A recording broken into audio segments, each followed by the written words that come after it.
typical black romantic woman. I don't know why people think that she's Indian. If she's Indian, I'll fail to find it in her. Look about Indians, fail to find it in her. That girl black, through and through. She black. She act like a sister girl. It's like I'm a sister girl's lover. Hello, this is Kev, and this is the Black Manosphere Show of the Week. Thank you for tuning in. If you are new here, do yourself a favor and hit that subscribe button if you have not already done it. And if you are an existing subscriber, make sure you are still subscribed. Cash App is $BMBBH for life. Thank you. Hit like, hit dislike, do whatever you need to feel you can do. But most importantly, thank you for giving me your ear at this moment. This won't take very long. Just listen up. I just noticed this like little penchant for white acceptance that many of us in our black community have, as far as the lines that can be crossed with us. And depending on certain people doing it, like, the whole, and I know it's been like a few years, but the whole Joe Biden, you ain't black thing is still pretty crazy to me. And I know people are going to bring up, but what about Trump and black jobs? I mean, you cannot use that as a smoking gun. If you accepted Joe Biden talking about you ain't black, then, I understand black men and black people's because don't act like it's just black men, it's black women also. Whatever your grievances are for Kamala Harris, I mean, whether we're going to look at the fact that she is walking in the White House hand in hand, with a Caucasian man that she's married to. Now, the issue with that is, we have a community that repeatedly tries to cancel black men for, dating and marrying outside the race. Kobe Bryant's death was disrespected on social media by many black women. Like, seriously, it was ridiculous. And, some black men as well. I mean, black men get disrespected for this, black women don't. But black men are the leaders of the community, meaning that any group of women can cleave to us. We don't cleave to them. And the more, if you're a man, the sooner you understand it, the better. So, why are we so quick to give people like Joe Biden and Kamala Harris a black card? And much of that, if not, most of it has been saturated in our political being, in our emotional political being as black people for, the better part of a century now, is that we must vote Democrat. And this is because of Dr. Martin Luther King Jr., in part to Lyndon Baines Johnson and the signing of the Civil Rights Act. It's something that it was a landmark moment for me, I would say. And it was the one act that switched black people's party allegiance all the way to Democrat. Now, if I am wrong, type your paragraph or madgraph in the comment section and I will read it. And if I am educated by it, I will acknowledge it. I am not a man that is too proud to admit when I'm wrong about something. It just seems like a lot of things are just tied to Dr. Martin Luther King Jr. And, since the dawn of the internet, we now understand and recognize that there are many, many different points of view on the most, if not one of the most prolific black men in Western culture, if not the world, actually. And it did well, just for me in Western culture, his legacy has been misused. You know, they're saying that the general underlying message of the "I have a dream" speech was the "I have a dream."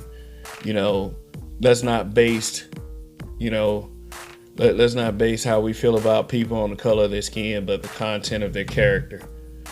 And it just gave whites to have racist connections a way out. That's what it is. And we can't act like as a community we haven't helped that along the way. I'm not someone who is going to pretend like we've been perfect and we just been, oh, I'm black y'all and I'm black y'all. You know, I just sometimes when I have these thoughts and when I think about these things, these landmark events like the Civil Rights Movement, you know, the signing of the Civil Rights Act, the Montgomery bus boycott, what we went through as a people from them period. When I think about it, you know, I think about, you know, how it's okay to think that way in some instances, but in other instances, we'll let it slide. We let Joe Biden slide. We let Kamala Harris slide with the various things that she has done in her legal and her political career. You know, and many of us believe that she is the right person for the job based on our emotional, political, you know, outlook. Saying that she would be better positioned in the White House than Donald Trump. You know, my thought process on the political climate right now is God help us all. That's what my view is at this point. God help us all. But ironically, the allegiance to the Democratic Party, which if you it's something that's within Western black culture. If you don't pledge allegiance to the Democratic Party, some of us will, as blacks, some of us will immediately ostracize those black folks. Call them all kinds of names. Call them COONs. Call them sellouts. You know, call them self-haters. Because a lot of these people were jarred when they heard a white man on a national platform say the words, "You ain't black." If you got a problem with choosing between me or Trump, then you ain't black. See? It's crazy. It's crazy how many of us, because of an allegiance to a political party, let that slide. So, in observance of all of this, it's like, I ask myself a question: what does it mean to be pro-black really? Does something like that really exist? And if it does, did we ever really try it? Did we ever really try the pro-black thing? Because obviously it wasn't executed properly. If we're depending on a political party that seems to be able to pull money out of nowhere for everybody else, but when reparations becomes a conversation, it's like, duh, I don't know. We can't do that. So it's not something I'm holding my breath over. I'll just say that. But the point needs to be made. But I'm going to give you a story that I was taught when I was in the second grade. A story. I remember this story because it was actually depicted in a movie about the life of Dr. Martin Luther King Jr. And Paul Winfield was in the starring role. It was an older film. I believe Cicely Tyson was Coretta. I think so. I'm not real sure. I could be wrong. Could have been another black actress. But Paul Winfield was definitely MLK. And this story was told to me in second grade. It was Martin Luther King as a child. He had 2 white male friends when he was a child. Think about it. Martin Luther King was born in 1929, so this could have been 1935, 36, whatever. And, you know, they were young and they played and, you know, everything was cool. So one day, Martin went over to their house and little boys couldn't play anymore. It seemed like one of them came out there, you know, and told Martin that we can't play because we're getting too old. And basically, you're a nigger. We can't play with nigger kids anymore, you know, and stuff like that. So it hurt Martin. That story was used to push a narrative of racism isn't something you're born with. Racism is taught. Now, can I confirm something like that in my own life that happened? Yeah, of course. Something like that happened to me. And I know why they told us that story as kids, because, you know, it's a gaslight. They want to, you know, teach black people from their early goings to be forgiving of all of the atrocities committed against a person just based on the color of their skin. And it's like there have been more efforts to teach black people about how much the color of the skin, you know, just you know, don't have it matter so much, you know, just what kind of person they are. So, I mean, I get why they're saying it. You know, you don't ever want to discriminate on a group of people based on any characteristic, but shit, no. Why gaslight us? Because, I mean, that happened to Martin Luther King as a kid. It didn't get any better with him than white folks. So Martin Luther King go back and hurt, you know, it was like, you know, this parent said I was a nigga and, you know, I can't play with their children no more. And for me, it just like, it just created that sense of self-worth, you know, being devalued. It was just a bad thing for black folks, you know, to be taught that we would rather have the other group of people be nice to us and accept us rather than them just straightening up and leaving us the fuck alone. Because it's different when they teach their kids, when it more, you know, very different than what they teach us. And, you know, Martin Luther King, although I can respect the man's legacy and I can respect the fact that he sacrificed his life for the cause, he was used in very wrong ways. The I Have a Dream speech was it was a speech. If you research and read the speech, you know, I don't think that I Have a Dream should have been put in front, or the content of the character. Like, that's all they used. They didn't push the other things.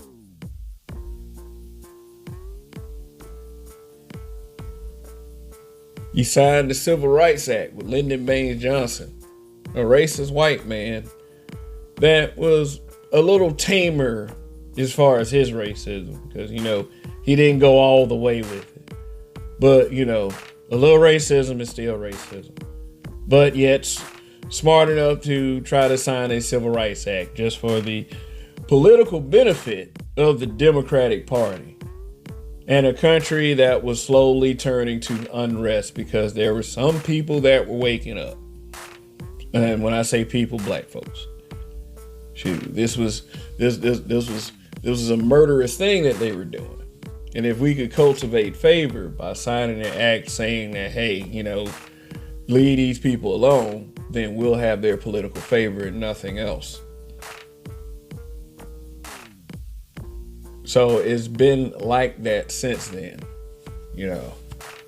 So why would I bring this up as it relates to Kamala Harris and Joe Biden? Because, you know, is it just a search for good white men to, you know, give us a pat on the back and just let us know that we're okay? I mean, was that something they tried to say Martin Luther King was searching for as a child, a pat on the back or whatever? Like I said, I respect the man's legacy, and I respect, the fact that his life was sacrificed. He sacrificed his life for the cause because he had to know what danger he was in. Hell, Malcolm X got killed 3 years previous to that. It was some very bad, violent times. And how soon many of us forget. Just when I make videos like this, I just want us to be cautious of our thought process. Yeah. Especially with white men. I'm not saying that they are bad people. I'm just saying be cautious. Yeah. I'm not trying to strike fear into a bed wench or would-be bed wench, a divester. None of that.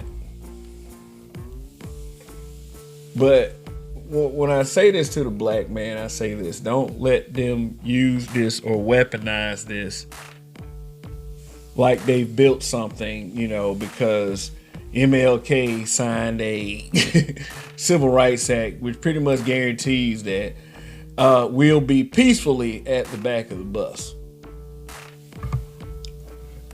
No, I'm not gonna preach to you guys. I mean, you vote how you want. You go to the booth and you just choose somebody. These people supposedly fought and died for this, but I don't know. Is racism taught? I don't know, because I have a similar story that happened in my own life. It was about when I was in around second or third grade. I think this was more like third grade. I don't know, a couple houses down. It was a little white girl named Tracy. She used to come down. We'd be outside playing, and she'll play with us. We would play. We'll play tag, hide and seek, stuff like that. So, my dad's sitting outside one day. Tracy goes home. My dad is like, Kevin, he called me and my sister over there. Come over here. And my dad proceeded to be like, look, I'm just going to tell you this right now. We don't trust them. And proceeded to tell me this, how, white folks was just mean, dirty. And mind you, my dad and my mother and my grandparents, were sitting up there in the middle of Montgomery, Alabama during Jim Crow and the Civil Rights Movement. So, and this was the year, I would say 1984 or 85. I'll probably say 85. My dad felt like I was old enough to, know this. Just like white parents would tell their white kids that, when they got old enough, you should be playing with or hanging out with black, niggers, as they would say. My dad wasn't calling her any kind of, terms, disclaimer, any racial terms like honky or cracker or anything like that. He just said white people. He was just white people. You can't trust white people. White people dirty. They don't like black people. I just don't want you to, sit up there and believe. So my thing is, with me, I've always been different from others. I've always had that caution. I've had white friends since then. I've, in my younger days, I've had contact with white women that was more so on a, kind of cozy level, if you know what I mean. I mean, it was something, but I was always cautious. I always was ever observant of their mannerisms and how they treated me and how they reacted to conversations about race. If that's how you identify if a motherfucker is problematic, just based on how they react to you having those conversations. Because, I've had whites tell me, that I'm just sitting up there.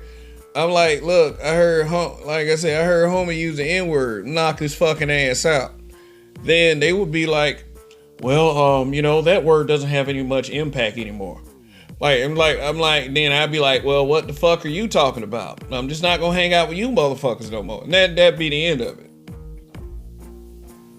That'll be the end of it. I mean, it's not like, I think that, the white kids, that, I think their parents were, I don't know, I guess wrong because they were racist pieces of shit anyway. And that was like in the 30s. So it's no excuse to make, I can't just sit up there and say, oh, they wrong, because they were wrong for telling their two sons that they couldn't play with Martin anymore.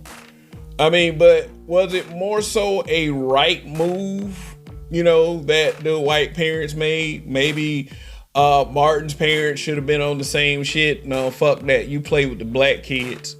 Because when I hear that history, it's always told as if, and this is what makes it an even bigger shame. It's always told as if black people were being the more peaceful ones, the more spiritual ones, the more accepting ones. To just, we just want to live our lives. When you think of any context of Jim Crow,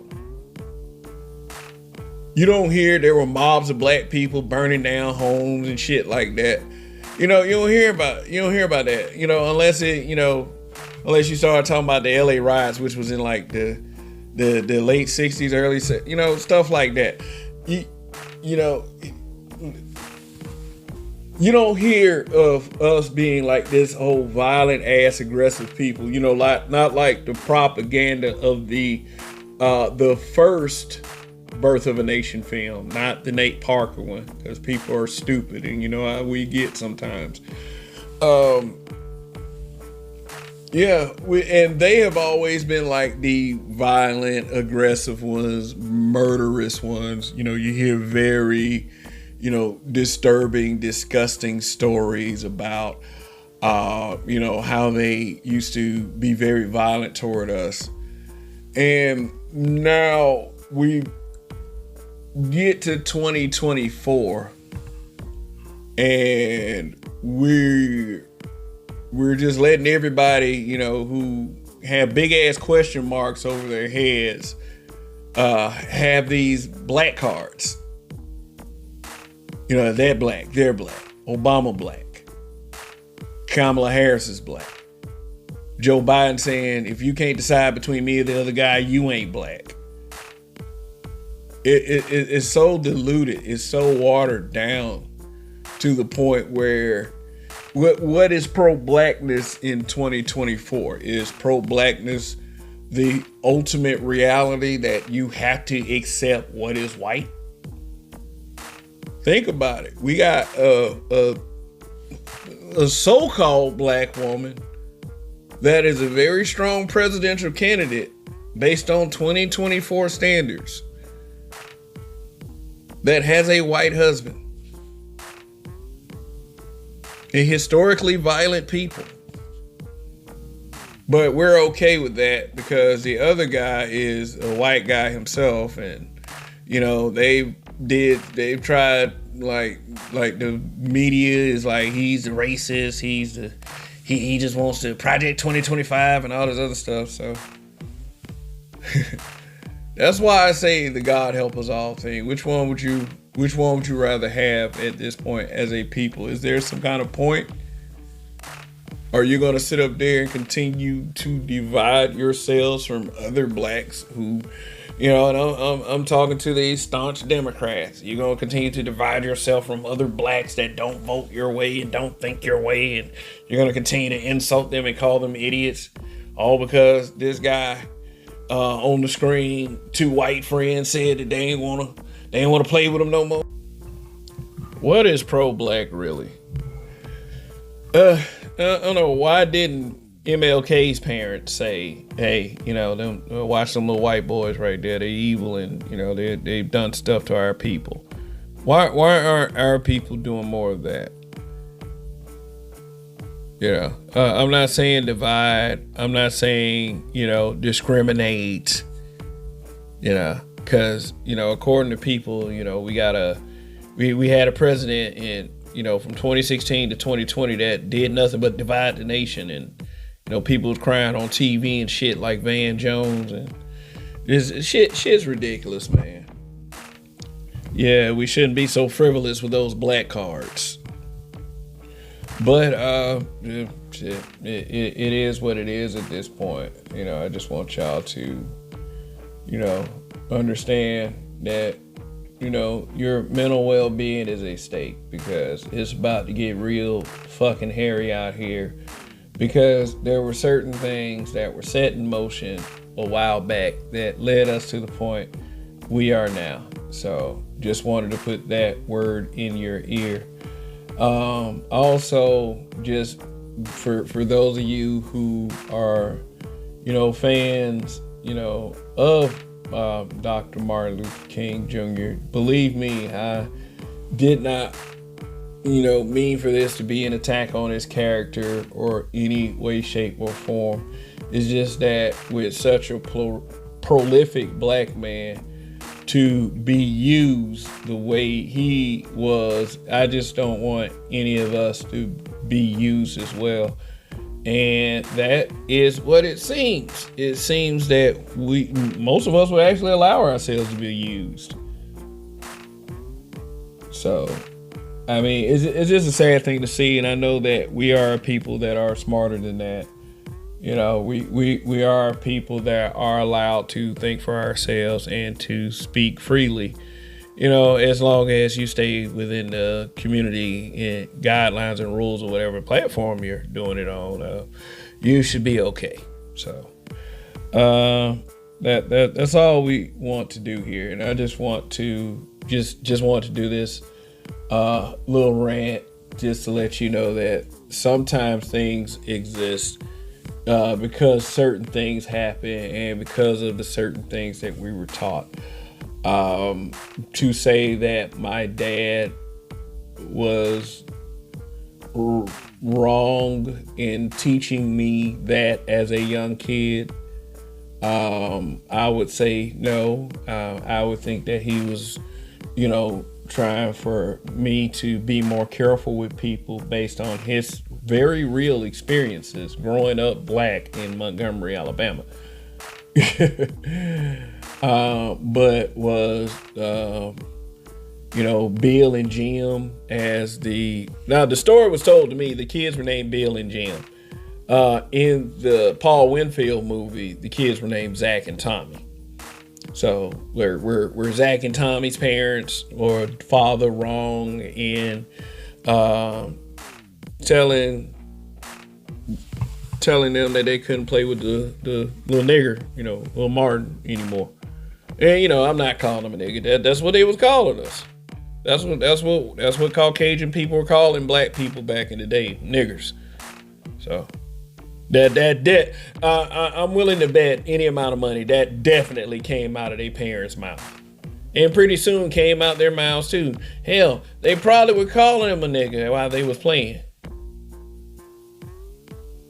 Shoot, I mean, stranger things have happened, but I mean, just saying, is what we accept in 2024 is fucking crazy.